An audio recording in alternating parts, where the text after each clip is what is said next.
오늘 학생문화관에서 이화인과 김은미 총장이 만나는 간담회가 열렸습니다. 간담회를 주최한 총학생회는 변화가 시작되는 이화가 되기를 바란다고 말했습니다. 오늘 어떤 논의가 오갔는지 윤희정 기자가 보도합니다. 오늘 오전 11시 학생문화관 소극장에서 김은미 총장 간담회가 열렸습니다.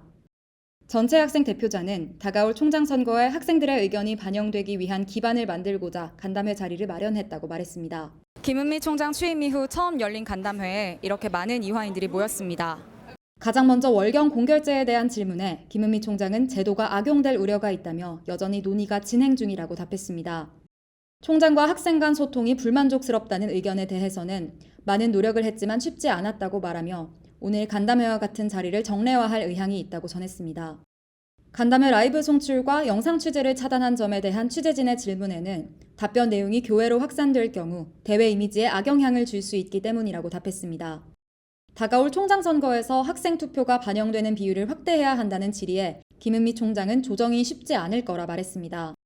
그럼에도 총학생회가 학생들 의견을 수렴해 공문을 전달한다면 이사회 임원으로서 건의할 의향이 있다고 밝혔습니다.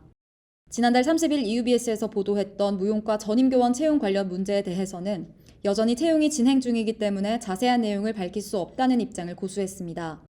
무용과 교수를 배제한 특별위원회에 관해 지금 확산되고 있는 여러 의혹들은 모두 유언비어라고 일축했습니다.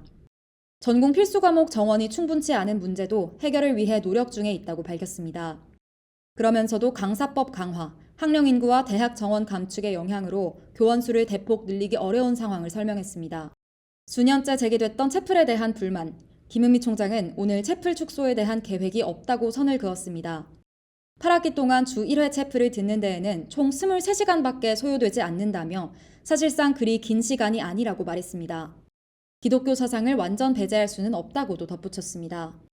대외 이미지 개선에 대해서는 크게 3가지 주안점으로 이화가 이화의 이미지를 스스로 만들어갈 것, 입학처 주도하에 입시 결과 폄하를 방어할 것, 법적인 대응도 실시할 것임을 강조했습니다. 지난 4월 총선 당시 우리 대학을 비하하는 발언으로 논란이 됐던 의원에 대한 법적 대응도 준비하고 있다고 말했습니다. 또한 등록금 부담 완화에 대한 질문에는 당장은 어렵다는 입장을 밝혔습니다. 이어진 현장 질의에서 공과대학 재학생이 공대 건물 쓰레기 처리 시설 부족 문제를 언급하자 총무처에 해당 사안에 대한 해결을 촉구하겠다고 답했습니다. 시설 노후가 심각한 조형예술관도 마스터 플랜을 고려하겠다고 말했습니다. 이외에도 열띤 질의응답이 이어졌고 간담회는 예정보다 10분 늦게 막을 내렸습니다. 학생들은 간담회를 정례화할 필요성이 있다고 입을 모읍니다. 조금 답변이 추상적인 부분이 많았던 것 같아서 앞으로도 만남이 많았으면 더욱 발전해 갈 수 있지 않을까 상호간으로 그런 생각을.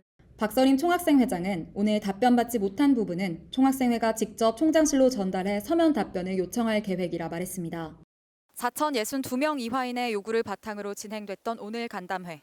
앞으로 더욱 활발해질 소통의 시작점이 되길 바랍니다. EUBS 윤희정입니다.